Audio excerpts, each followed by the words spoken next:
Bienvenue sur Africa 24 dans cette nouvelle édition du QG Weekend. Voici les titres de l'actualité. La nouvelle constitution togolaise ne fait pas l'unanimité. La principale coalition de l'opposition C14 reconnaît certaines réformes bénéfiques pour la nation, mais rejette plusieurs dispositions relatives à la fonction du chef de l'État. La Namibie décrète l'état de catastrophe naturelle pour une période de 6 mois en raison d'une grave sécheresse qui dure depuis plusieurs semaines, une situation qui pousse ce pays d'Afrique australe à se tourner vers l'aide internationale. Et à la découverte de la troupe Nanhua Arts, une académie chinoise qui allie danse et musique pour promouvoir les échanges culturels entre l'Afrique du Sud et la Chine. Mais tout d'abord, l'homme fort de l'Est libyen, le maréchal Khalifa Haftar, a effectué le 9 mai sa deuxième visite officielle en Égypte. En moins d'un mois, le maréchal Haftar a reçu une nouvelle fois le soutien du président égyptien Abdel Fattah al-Sisi, qui considère que la stabilité de l'Égypte dépend de la sécurité et de la stabilité en Libye. Cette visite du maréchal Haftar en Égypte intervient après la tournée européenne du chef du gouvernement d'union nationale, Fayez al-Sarraj, pour chercher également du soutien. Rappelons que depuis le 4 avril 2019, l'armée nationale libyenne du maréchal Haftar a lancé une offensive contre la capitale Tripoli, siège du gouvernement d'union nationale. Le Togo dispose d'une nouvelle constitution depuis le 8 mai, une nouvelle loi fondamentale qui est loin de faire l'unanimité au sein de la classe politique. La principale coalition de l'opposition C14 rejette certaines nouvelles dispositions trop favorables selon elle au chef de l'État et plaide pour l'alternance démocratique. Reportage de notre correspondante Emefa Kofi. Abolition de la peine de mort, instauration de la procédure contradictoire devant la Cour constitutionnelle, garantie d'une alternance politique et bien d'autres réformes sont contenues dans la nouvelle constitution togolaise. Adoptée le 8 mai 2019 à l'Assemblée nationale, la nouvelle loi fondamentale du Togo ne fait pas l'unanimité. Le mot d'ordre que nous avons répété, c'est retour à la C92. C'est en aucun cas.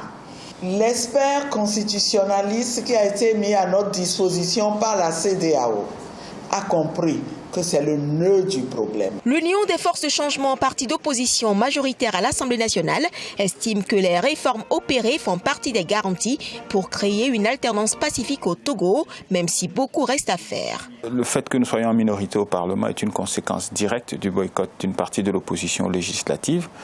Et cela ne nous a pas permis de peser de tout notre poids dans ces réformes. Nous comprenons que les populations ne soient pas tout à fait satisfaites, mais notre marge de manœuvre était limitée dans le processus. Pour certains juristes, sur la question de l'impunité du chef de l'État, la responsabilité présidentielle est engagée en cas de haute trahison. Il peut donc être poursuivi pour infraction par la Haute Cour de justice, selon les termes de l'article 127 de la nouvelle constitution togolaise. Également dans l'actualité à Madagascar, la campagne électorale a débuté le 6 mai en vue des élections législatives du 27 mai. Cette campagne semble susciter peu d'enthousiasme chez les électeurs, notamment à cause des scandales de corruption qui ont entaché la dernière législature, provoquant une méfiance des électeurs envers les politiques. 803 candidats sont en lice pour 151 sièges à pourvoir à l'Assemblée nationale. Les candidats ont jusqu'au 25 mai pour convaincre les électeurs. L'épidémie Ebola continue de se propager dans l'est de la République démocratique du Congo. Près de 1000 cas de décès ont été recensés depuis août 2018. Un constat qui prouve la difficulté de contrôler cette épidémie alors que l'Organisation mondiale de la santé a annoncé son intention d'introduire un nouveau vaccin pour venir à bout de cette fièvre hémorragique. Un sujet de Zara Mohamed Moutiou. En République démocratique du Congo, l'épidémie d'Ebola continue de se propager. Déclarée depuis le 1er août 2018 dans l'est du pays, cette 10e épidémie sur le sol congolais a tué plus de 1000 personnes. Sur le terrain, c'est une course contre la montre qui semble engagée pour sauver des vies. L'Organisation mondiale de la santé a demandé cette semaine d'intensifier la vaccination. Nous savons que la vaccination sauve des vies dans cette épidémie. Nous savons également que nous avons encore des difficultés à faire en sorte que les contacts de chaque cas reçoivent le vaccin le plus rapidement possible. La vaccination est capitale pour lutter contre la propagation.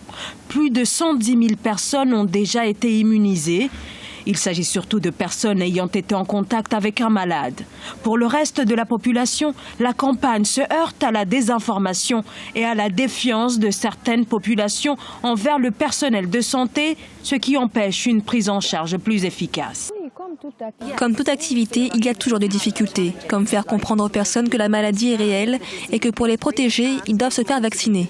Seulement un tiers de la population dit faire confiance aux autorités locales pour les aider pendant l'épidémie.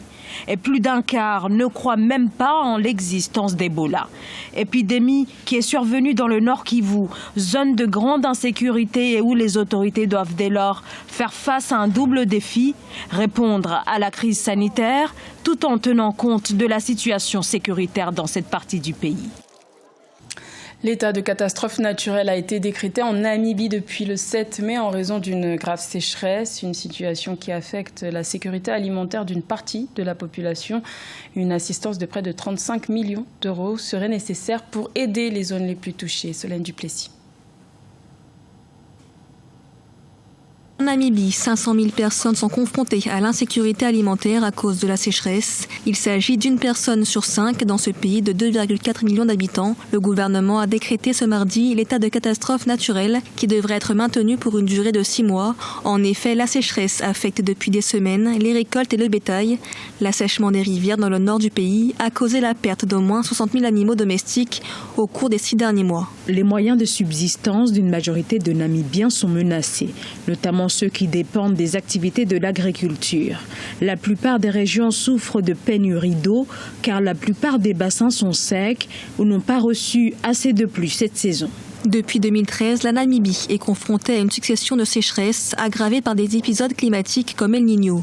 Le gouvernement a donc annoncé le déblocage de 573 millions de dollars namibiens, soit environ 40 millions de dollars pour aider les agriculteurs et les ménages affectés par le manque de précipitations. La Namibie se trouve à côté du courant marin de Benguela. Et ce courant marin s'est ajouté au phénomène climatique tel que El Niño, qui a provoqué cette sécheresse dans tous les pays de l'Afrique australe. Alors, si les autres pays peuvent y faire un peu plus facilement face, c'est parce que c'est des pays qui ne sont pas aussi arides que la Namibie. L'argent, par exemple, déboursé par les gouvernements pour faire face, sert, par exemple, à déplacer le peu de bétail qui reste des régions arides vers des régions où il y a encore des pâturages, et à nourrir la population, notamment la population des éleveurs et des agriculteurs. En 2016, la pénurie d'eau liée à une persistante sécheresse avait poussé les autorités à mettre en place une campagne d'économie d'eau en attendant que le pays retrouve une bonne pluviométrie. Cette fois, le pays sollicite une aide internationale pour lui permettre de faire face à cette situation. En Afrique du Sud, la troupe Nanwa Arts forme des jeunes filles aux danses traditionnelles chinoises. Une formation rendue possible grâce à la participation financière du plus grand temple bouddhiste d'Afrique. Objectif de cette démarche, promouvoir les échanges culturels entre l'Afrique du Sud et la Chine. Solène Duplessis. Promouvoir les échanges culturels entre l'Afrique du Sud et la Chine à travers la musique et la danse, c'est l'objectif de la troupe de danse Nanwa Arts. Le groupe fusionne les influences des arts de la scène d'Afrique et de l'Extrême-Orient. Une troupe financée par le temple Nanwa, le plus grand temple bouddhiste d'Afrique, situé près de Pretoria.